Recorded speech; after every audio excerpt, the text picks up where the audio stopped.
Drage vernice in verniki, spoštovani prijatelji in prijateljice Adventistične cerkve. Koronavirus, beseda, ki jo večina nas pred časom niti ni poznala oziroma se ni zavedala, je danes postala prevladujoča tema naših pogovorov in novic. Svetovna zdravstvena organizacija je pred dnevi razglasila pandemijo. Nacionalne vlade v želji, da bi zajezile njeno širjenje, sprejemajo skrajne ukrepe. Primarno zaskrbljenost pri tem povzroča možno opustošenje, ki ga lahko prinese bolezen. Pandemija gripe, ki je udarila leta 1918, je prizadela tretjino takratnega svetovnega prebivalstva, kar je pomenilo 600 milijonov ljudi. Če bi koronavirus danes prizadel tretjino svetovnega prebivalstva, bi to pomenilo 2,5 milijardi ljudi. Ta statistika pojasnjuje, zakaj je trenuten odziv oblasti na koronavirus tako dramatičen. Kaj naj bi v teh okoliščinah naredili kristjani? Kako naj bi se vedli? Želim vas usmeriti na 3 preproste odzive. Prvi odziv. Pokažimo razumnost in zdravo pamet. Ne ravnajmo predrzno, sklicujoč se na Boga in njegovo zaščito. Neupoštevanje navodil in uredb državnih in zdravstvenih institucij ni izraz naše vere, ampak zgolj izpoved naše nepremišljenosti in samovolje, s katero ogrožamo ne le lastno zdravje in življenje, ampak tudi zdravje in življenje ljudi okrog nas. Prava vera se vedno izkazuje v ponižni poslušnosti, zato upoštevajmo dana navodila, ki smo jih v zloženki prejeli v svoje nabiralnike in o katerih nasprotje obveščajo v radijskih in televizijskih novicah. Pri tem se moramo izogniti 2 skrajnostima. Prva je domneva, da ker smo Božji otroci, nas težave ne bodo doletele. Pripadnost Bogu nas ne izvzame iz človeških izkušenj. Bog bo poskrbel za nas, ko mu zaupamo in ko smo mu poslušni. Toda še vedno smo v umrljivem telesu. Naše zveličanje še ni postalo vidna resničnost. Veselimo se časa, ko bo to, kot pravi Božja beseda, to umrljivo telo obleklo neumrljivo. Do takrat pa skupaj z vsem stvarstvom vzdihujemo in željno pričakujemo Kristusov drugi prihod. Druga skrajnost je panika. Apostol Pavel je v 2. pismu Timoteju v 1. poglavju v 7. vrstici zapisal: Bog nam ni dal duha boječnosti. Prisluhnimo tudi Davidovim besedam, zapisanim v 27. psalmu. Gospod je moja luč in moja rešitev.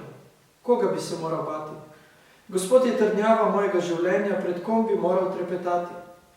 Ko se mi hudobneži približajo, da bi požrli moje meso, moji nasprotniki in sovražniki proti meni se spotaknejo in padejo. Tudi če se tabor vojske otabori proti meni, se moje srce ne boji. Tudi če proti meni izbruhne vojna, jaz pri tem zaupam.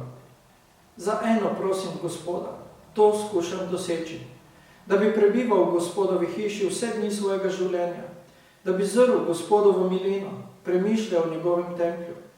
Zakaj on mi daje varstvo v svojem zavetišču na dan nesreče, skriva me v skrivališču svojega šotora, na skalo me vzdigne.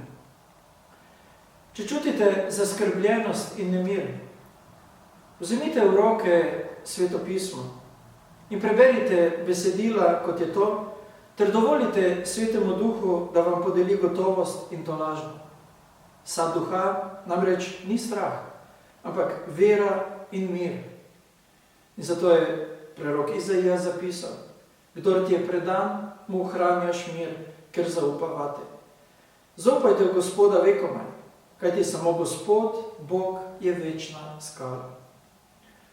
Soočamo se z enakimi težavami kot ljudje okrog nas, toda naš odziv je lahko drugačen. Namesto z nepremišljenostjo in strahom se odzovemo s preudarnostjo in zaupanjem Boga, ki je vir našega miru in naša zaščita. Drugi odziv. Iščimo Boga. Vsaka kriza je poziv k iskanju Boga. Preberimo skupaj besedilo iz 2. kroniške knjige, 7. poglavja, 13. do 15. vrstice. Če bom zaprl nebo in ne bo dežja, ali če bom velel kobilici, naj obžere deželo, ali poslal kogo med svoje ljudstvo, pa se bo moje ljudstvo, ki nosi moje ime, ponižalo, molilo in iskalo moje obličje, ter se odvrnilo od svojih hudobnih poti, bom prisluhnil iz nebes, jim odpustil greh in ozdravil njihovo deželo. Zdaj so moje oči odprte in moja ušesa pozorna na molitev na tem kraju. Odlomek opisuje težavne okoliščine. In kakšen odziv Bog pričakuje v njih? Najprej ponižnost. Morda zveni zelo pogumno, če v krizi zavzamemo držo, to lahko premagamo. Toda v krizi, kakršna je ta, s katero se soočamo danes, bi se morali ponižati, ne pa se hvaliti svojo samozadostnostjo. Pandemija nas bi morala spomniti na našo smrtnost in na našo potrebo po Bogu. Besedilo naprav tako tudi pravi, da moramo moliti. Apostol Pavel v pismu Filipljanom 4. poglavju pravi: nič ne skrbite, ampak ob vsaki priložnosti izražajte svoje želje Bogu z molitvijo in prošnjo, zahvaljevanjem. In Božji mir, ki presega vsak bo varoval vaša srca in vaše misli v Kristusu Jezusu. V tem besedilu je dana obljuba miru. Zato molimo zahvaljevanjem za vse, kar smo prejeli in kar prejemamo od Boga. Izrazimo Bogu tudi svoje prošnje in spregovorimo o naši odvisnosti od njega. Iščimo Boga in njegove rešitve.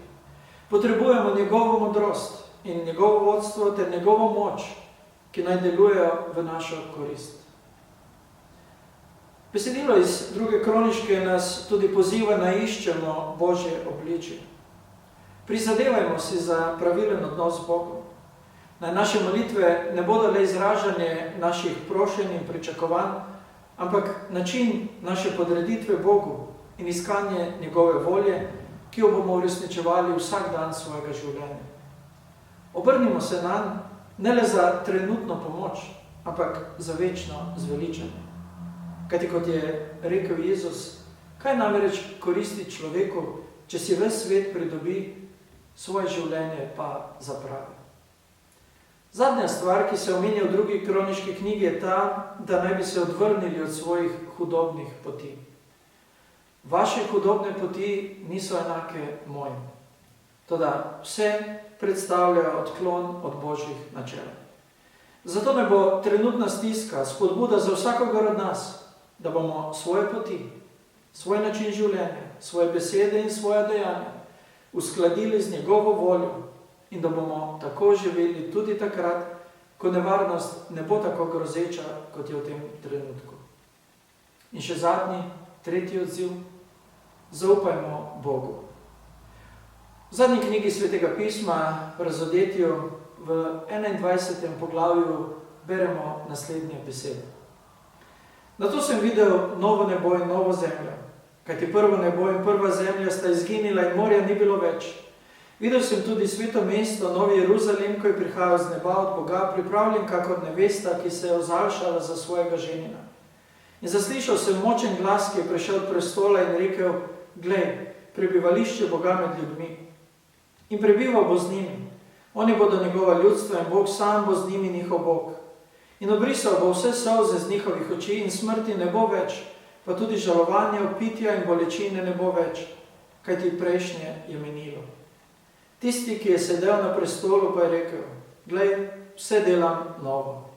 Rekel je tudi: zapiši, kajti te besede so zanesljive in resnične. Tudi sredi težavnih okoliščin, ki jih trenutno doživljamo, lahko imamo na podlagi Božje zanesljive besede gotovost, da stiske in težave, bolezen in smrt nimajo zadnje besede, da niso večni, ampak da je večna le ljubezen, s katero nas Bog ljubi, po kateri nam daje moč za soočanje s težavami in izzivi in po kateri nas želi pripeljati v večno življenje. Ne glede na to, kaj nam bo prinesel jutrišnji dan, ne glede na to, kaj se bo zgodilo in kako dolgo bo še koronavirus vplival na naše življenje, nam bo na voljo Božja ljubezen, na katero se lahko naslonimo, v kateri si lahko odpočijemo in na kateri lahko gradimo. Kajti prepričan sem, ne smrt, ne življenje, ne angeli, ne poglavarstva, ne sedanjost, ne prihodnost, ne moči, ne visokost, ne globokost, nekakršna koli druga stvar nas ne bo mogla ločiti od Božje ljubezni v Jezusu Kristusu, našem Gospodu. Naj bo ta Božja ljubezen vsebina našega pričevanja ljudem, ki so zaskrbljeni, negotovi in velikokrat prestrašeni. Predvsem pa naj bo naša opora in vir naše moči. Amen. Molimo. Dragi naš nebeški Oče, k Tebi se obračamo kot stvarniku, darovalcu in vzdrževalcu življenja, darovalcu vsega dobrega. V trenutkih negotovosti in zaskrbljenosti prihajamo pred Tebe s prošnjo, da nam daš mir in gotovost, da nam daš varnost, preudarnost in razumnost, ki nam bodo omogočili, da preživimo te negotove čase. Prosimo Te, daj nam sočutje, da bi znali poskrbeti za ljudi okrog nas, za tiste najbolj ranljive med nami in da bi vsakomor, s katerim pridemo v stik, prinesli sporočilo upanja in gotovosti. Upanja, ki izhaja iz Tvoje zanesljive obljube, da bolezen, bolečina, smrt in žalost nimajo zadnje besede, ampak da pripravljaš nov svet, v luči katerega bo vse, kar doživljamo danes, samo bleda zgodba, ki jo bomo hitro pozabili. Zato, Gospod, Te prosimo, da si z nami, da nas varuješ in ščitiš, da daš modrosti, razumnosti in preudarnosti odločevalcem v naši deželi, da bi znali sprejemati pravilne ukrepe, ki bodo pomagali pri zajezitvi te bolezni. Vsem nam pa pogum in predanost, da naredimo največ, kar lahko, zato da zaščitimo sebe in ljudi okrog nas. V Tvojem imenu Te prosimo za vse to. Amen. Z vami želim v tem trenutku podeliti še nekoliko informacij. Epidemija koronavirusa je v veliki meri, pa čeprav začasno spremenila naš način življenja in vplivala tudi na to, da se kot cerkev trenutno ne moremo srečevati. V okoliščinah, v katerih se nahajamo, naša prioriteta ostaja ohranitev zdravja. Zato vas pozivam, da dosledno upoštevate vsa navodila in uredbe, ki jih izdajo medicinske in državne ustanove, ter s tem poskrbite za svoje zdravje in zdravje svojih bližnjih in tako tudi prispevate delček k skrbi za javno zdravje. Želi, da se kot verniki vendarle srečujemo in ostanemo povezani. Vas vabim, da znotraj svoje krajevne cerkve poiščete možnosti, kako s pomočjo digitalnih orodij in sodobnih medijev skupaj moliti in proučevati Božjo besedo. Vem, da so nekatere cerkve to naredile že minulo soboto. Ker pa v vseh cerkvah morda nimamo tehničnih in drugih zmožnosti, da bi izvedli nekaj takega, bomo do nadaljnjega vsako soboto ob 11. uri predvajali pridigo. Povezavo in informacijo o tem, kje si jo bo možno gledati, vam bomo pravočasno posredovali. Sicer pa vas vabim, da čas neprostovoljne, a potrebne izolacije izkoristite za osebno in družinsko proučevanje Svetega pisma, molitev in branje duhovne literature, ki vam je na razpolago. Prav tako vas tudi vabim, da si na YouTube kanalu Slovenske konference ogledate video prispevke z duhovnimi vsebinami in da uporabite tudi audio in video vsebine, ki so vam na voljo na spletni strani adventisti.si.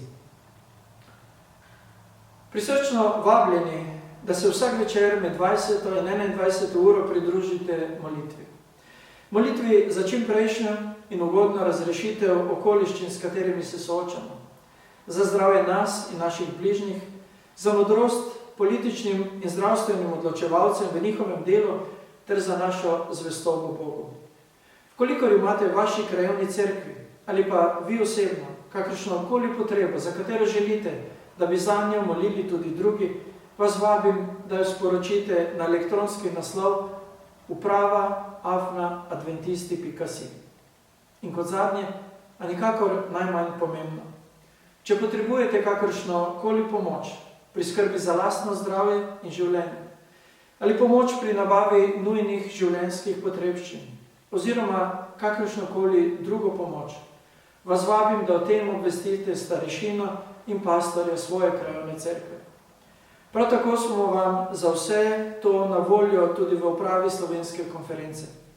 Skupnimi močmi bomo naredili vse, kar lahko, da se na vašo potrebo ustrezno odzovemo. S tem se za nocoj poslavljam od vas. Še enkrat pa vas vabim, da v soboto ob 11. uri prisluhnete pridigi, ki jo bomo predvajali. Predvsem pa vam želim, da ostanete zdravi. In ne pozabite, ostanimo doma.